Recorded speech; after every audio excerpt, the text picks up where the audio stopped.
Use of May have plus V3 structure subject plus may have plus V3 plus object. कभी कभी हम किसी कार्य के होने का बोध को हम अनुमान के आधार पर बताते हैं या कहते हैं, क्योंकि काम हुआ या नहीं हुआ ये हमें नहीं पता, लेकिन काम होने का बोध हम अनुमान के आधार पर बताते हैं लोगों को। जैसे मोहन दिल्ली पहुंच गया होगा, सुमन किताब खरीद लिया होगा, आपने सुमन का नाम सुना होगा, वह स्कूल गया होगा। तो ये सारे ऐसा सेंटेंस है, ऐसा वाक्य है जो किसी काम के कार्य का जो पूर्ण होने का बोध हम अनुमान के आधार पर करते हैं। तो इस सेंटेंस जो इसका वाक्य रचना है सब्जेक्ट प्लस मे है प्लस V3 प्लस ऑब्जेक्ट, वो इन सारे कार्यों को इसी सेंटेंस स्ट्रक्चर के आधार पर बनता है, यानी कि इसी स्ट्रक्चर को हम इस्तेमाल करते हैं इस तरह के कार्यों को व्यक्त करने के लिए।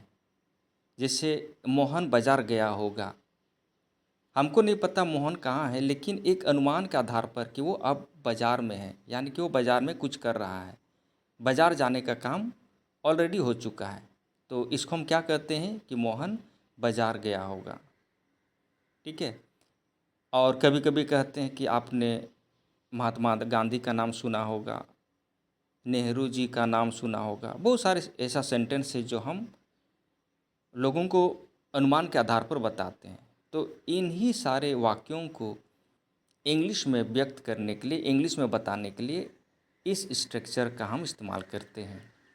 और इसमें हम देखते हैं कि सब्जेक्ट है प्लस मे है प्लस V3 है प्लस ऑब्जेक्ट है। इसमें मे है फिक्स है और V3 ऑब्जेक्ट और सब्जेक्ट ये वेरिएशन है, यानी कि आपको चुनना है कि कौन सा सब्जेक्ट हमें देना है और V3 कौन सा चुनना है और ऑब्जेक्ट क्या है, उसी के अनुसार आपको बनाना है। V3 का अर्थ होता है पास्ट पार्टिसिपल, यानी कि V3 को हम पास्ट पार्टिसिपल भी कहते हैं। जैसे हमने यहाँ नीचे में दिया है, हियर का हर्ड है, हियर का V3 हर्ड है, रीच का V3 रीच्ड है, बाय का V3 बॉट है और सी का V3 सीन है। तो इस तरह से हम V3 से V1 से V3 को बनाते हैं, यानी कि V3 का दूसरा नाम पास्ट पार्टिसिपल भी है, इसको याद रखना है। V3 अर्थात पास्ट पार्टिसिपल, या तो आप पास्ट पार्टिसिपल बोलिए या V3 बोलिए।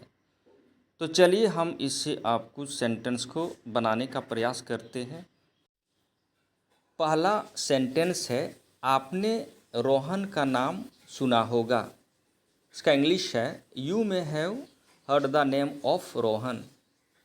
दूसरा है, सुमन विद्यालय पहुंच गया होगा। इसका इंग्लिश है सुमन मे हैव रीच्ड स्कूल। तीसरा है, वह किताब खरीद लिया होगा। इसका इंग्लिश है ही may have bought a book. और चौथा सेंटेंस है, आपने रवि को देखा होगा। You may have seen Ravi. तो ये चार सेंटेंस है, ये चारों sentence subject plus may have plus V3 plus object पर आधारित है।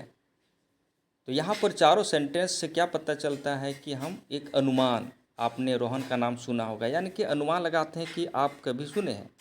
सुमन विद्यालय पहुंच गया होगा, यानी कि वो अब विद्यालय में है, अनुमान के आधार पर। लेकिन वाकई में है कि नहीं ये पता नहीं, लेकिन अनुमान है कि सुमन विद्यालय पहुंच गया होगा।